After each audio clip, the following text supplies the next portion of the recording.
અને હવે વાત વરસાદી આફત ધરતીપુત્રો પાયમાલની।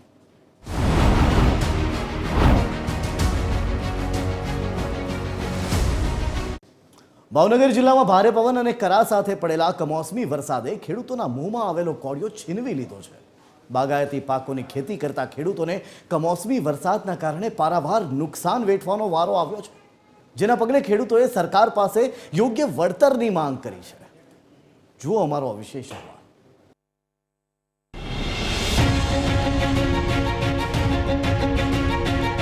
ભાવનગર જિલ્લામાં બાગાયતી ખેતીનું પ્રમાણ વધી રહ્યું છે, જેમાં કેરી, જમરૂખ, દાડમ, કેળ, પપૈયા, લીંબુ સહિતના પાકનું મોટા પ્રમાણમાં વાવેતર કરવામાં આવે છે। તળાજા અને ધોધા તાલુકાને જોડતા 20થી વધુ ગામોમાં બાગાયતી પાકમાં કેરી અને કેળનું ખેડૂતો દ્વારા મોટા પ્રમાણમાં વાવેતર કરવામાં આવે છે, પરંતુ અચાનક પડેલા માવઠાના કારણે ખેડૂતોને પારાવાર મુશ્કેલી વેઠવવાનો વારો આવ્યો છે।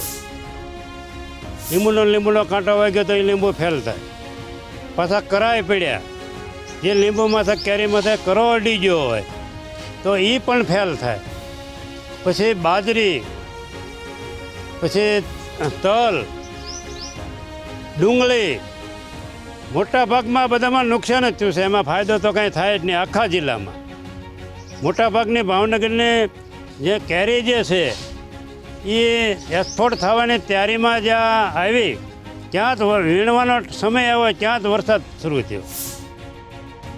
જિલ્લામાં મોટાભાગના ગામમાં લીંબુનું વાવેતર કરતા ખેડૂતોની સંખ્યા વધારે છે। હાલ ઉનાળાની સિઝનમાં ખેડૂતોને લીંબુના ભાવ 100 કરતાં વધુ આવતા હોય છે અને 1.5-2 વર્ષની મહેનત બાદ લીંબુ માર્કેટમાં વેચવા જેવા થાય છે, ત્યારે વરસાદના કારણે ખેડૂતોના ઊભા લીંબુના ઝાડ પણ નમી ગયા છે। આવામાં ખેડૂતો પાયમાલ થઈ ગયા છે। આ 500 ઝાડ છે, એમાં નુકસાની ખૂબ થઈ છે। અમારે ઝીણું લીંબુ ખરી ગયું છે, ડાળા ભાંગી ગયા છે, પછી છોડવા નમી ગયા છે, આવું બધું નુકસાની થયું છે। અમારે અત્યારે નુકસાની ફૂલ કહેવાય। ત્યારે પહેલાં ભાવ અમારે સારો જ હતો, આ વરસાદ થયો એટલે ભાવ બેસી ગયો છે, એટલે 100 ઉપર ભાવ હતો, 120-25 એમ હતો, અત્યારે પછી 8 રૂપિયા થઈ ગયા છે, એટલે નુકસાની અડધો જ અમારે ગણાય એમાં।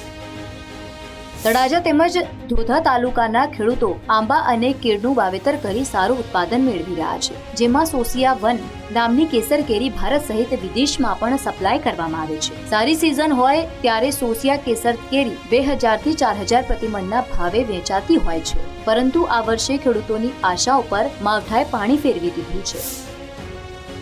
શરૂઆતમાં આંબામાં ભરપૂર મોર આવતા સારું ઉત્પાદન મળે તેવી ખેડૂતોની આશા હતી, પરંતુ સતત બદલાઈ રહેલ ઠંડી, ગરમી અને ઝાકળભર્યા વાતાવરણના કારણે આંબામાં આવેલો મોર ખરી પડ્યો હતો, જેથી ઉત્પાદન ઘટવાની સંભાવના ખેડૂતોએ વ્યક્ત કરી હતી। ત્યાં ફરી માવઠાનો માર લાગતા ખેડૂતો પાયમાલ થયા છે, જેને લઈને ખેડૂતોએ સરકાર પાસે યોગ્ય પાક સહાયની માંગણી કરી છે। છેલ્લા 5 દિવસમાં ભાવનગરમાં જે વરસાદી માવઠું થયું હતું, જે કમોસમી વરસાદ આવ્યો હતો, તેને લઈને ભાવનગરના ખેડૂતો છે તે મુશ્કેલીમાં મુકાયા છે। ખાસ વાત કરીએ તો બાગાયતી પાક જે કહેવાય ચીકુ, લીંબુ અને કેરી જેવા જે પાક છે તેમાં મોટી નુકસાની પહોંચી છે, કારણ કે 1-1.5 વર્ષની મહેનત બાદ જે આ પાક છે તે લેવાનો વારો આવ્યો ત્યારે જે લીંબુમાં જોઈ રહ્યા છો તે પ્રકારે છોડ નમી ગયા છે।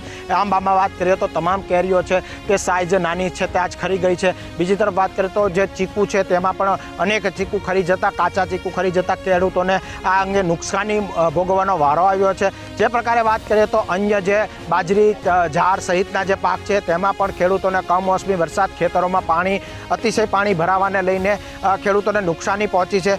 જે પ્રકારે ખેડૂતોને નુકસાની થઈ છે ત્યારે આ અંગે એક તરફ ખેડૂતોને જ્યારે પાકના જે ભાવ છે તે ઓછા મળતા હોય છે, બીજી તરફ જ્યારે આ કમોસમી વરસાદ થયો છે ત્યારે ખેડૂતોને પડ્યા પર પાટું પડ્યું હોય તે સમાનની પરિસ્થિતિ સર્જાય છે, જે અંગે સરકાર પાસે કોઈપણ પ્રકારની પાક વીમાની સહાય કરવા માટે ખેડૂતો દ્વારા માંગ કરવામાં આવી છે। અલ્પેશ ડાભી, TV13 ગુજરાતી, ભાવનગર।